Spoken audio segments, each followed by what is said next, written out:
Back in the locker room, joining us, Steelers center Chukky Okobi. What's going on? Sounds good, doesn't it? Now it has a different ring to it, doesn't it? Yeah, it definitely sounds a little bit different, but yeah. I mean, it's early. So come on, look at the grin. You got the grin going. It's early. That's all I can say. We just finished the season, so. Now, how long did you know that was kind of brewing that Jeff was going to? Of course, retire? Jeff Harding's. We're talking about Jeff Harding's retiring. Yes. 6 years. He's been talking about retiring for a while. I mean, he's had to deal with injuries and all that stuff. So, I had a feeling this year because he just didn't seem to be enjoying the daily routine. Whereas when it becomes difficult to practice and stuff, then it's probably time to move on. Yeah, I kind of remember that happening at some point. 1991. Yeah.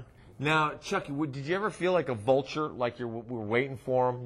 Kind of patience. What are you talking about? Come on. Well, I didn't want to. At no point did I really want it to be, I need somebody to leave in order to get a chance. Absolutely. I know what you're saying. I just, I feel like I've deserved an opportunity to play for a long time. I've put in a lot of work on a daily basis. Obviously, I've proven that I can play. Mm-hmm. Otherwise, how this business is, that they just got rid of me. That's right. So, I was just waiting for an opportunity, and however it was going to come, it was going to come, and this is how it came. Now, it's interesting. Where were you when you got the official word that Jeff was stepping down? Well, I had talked to Jeff after the season had ended, so I knew weeks before you guys knew. So I've known for a while. How'd you keep the secret? It's just, I don't know. I thought we were tight. I thought, you commiserate with me and, let me know. I just didn't feel, feel it was my place to, I didn't want to be the source, even though. I like that. Very respectful. Even though in a couple articles, they cited me as the source. But I didn't intend to be the source, so. Well, who outed you?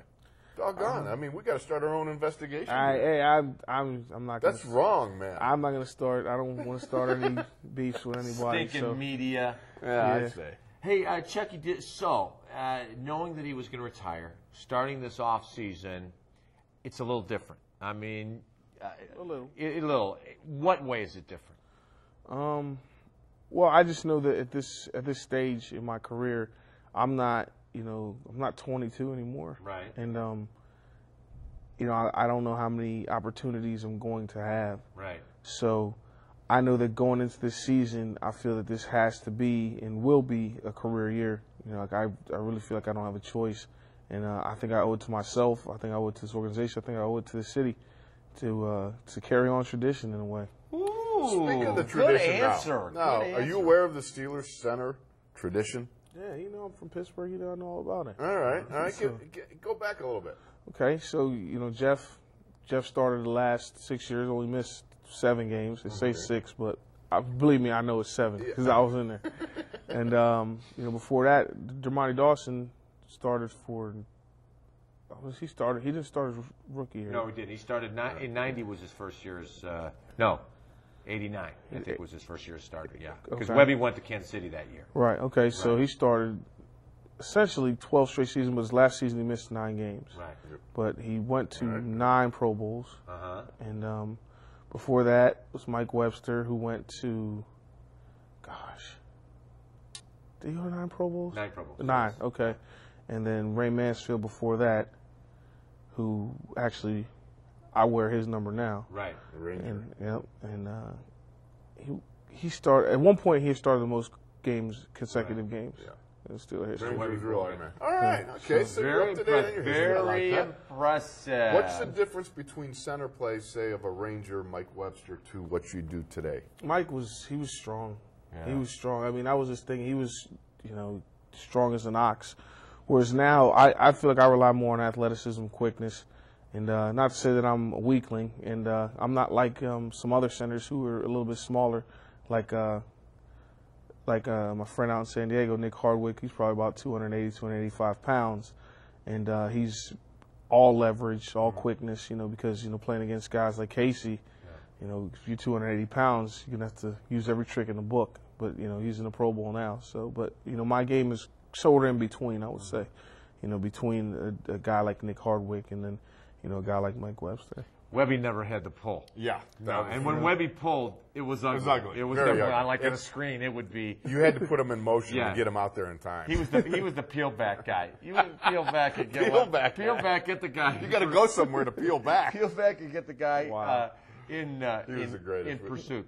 Well, now you talk about the tradition, having a career year. So, have you started working out harder earlier? I mean, I noticed that every time I've been here, I've seen you either walking in or walking out, and we're only at, what, February 8th, so you're starting early. I've always started early. I mean, I haven't played very much over the last couple of years, so at the end of the season, a lot of times I just feel like, you know, getting right back to work, you know, knowing that at any given time an opportunity could come in the following season. Plus, you know, you got to learn from history and learn from other people. And I know some of the greats, not just in my position, but other positions, you know, have been guys who work constantly. You got to work a little bit harder, a little bit more than everyone else in order to rise above. And, you know, I really, you know, learned that from what I know of, like, Jerry Rice and people like of that nature. You know, Jerry Rice would be a guy down in there at the Pro Bowl, but he's getting a workout in every day at the Pro Bowl, you know. So, and that's what I plan on doing, is getting a workout every day when I'm at the Pro Bowl. So. I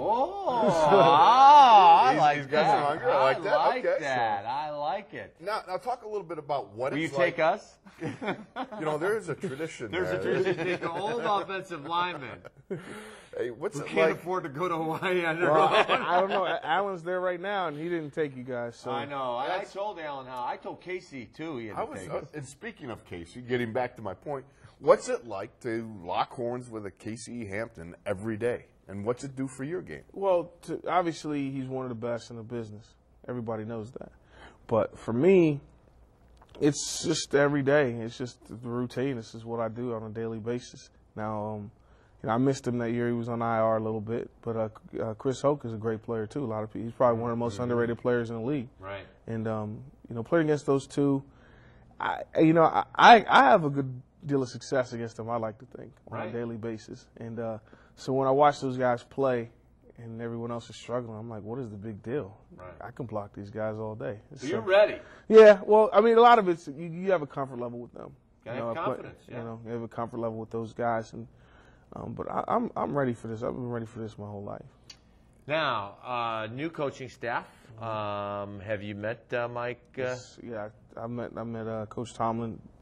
From what I see, he's a head coach. You know, a lot of people say, you know, he doesn't have a lot of experience as a coordinator, only 1 year, or his age and all that stuff. But it really doesn't matter. You either are a head coach material or you're not. And you know, just from the couple of conversations we've had, he's clearly, you know, qualified to be in charge here.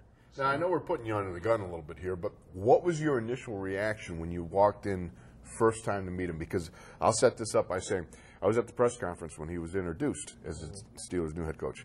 When the guy came in the room, I mean, it was like, boom, whoa. I mean, he has got presence.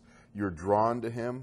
He appears as sharp a guy as can be. I mean, what were your thoughts? Well, I just wanted to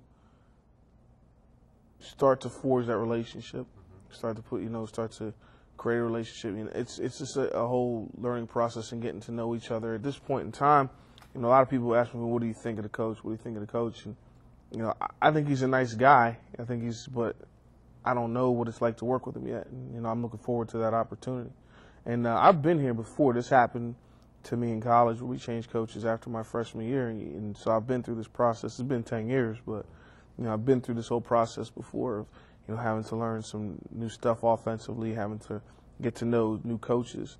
And, you know, the old coaching staff and the guys, you know, all those guys that went to Arizona, you know, it's tough to see them go, but, you know, I'm here, you know, I'm here for the long haul, hopefully.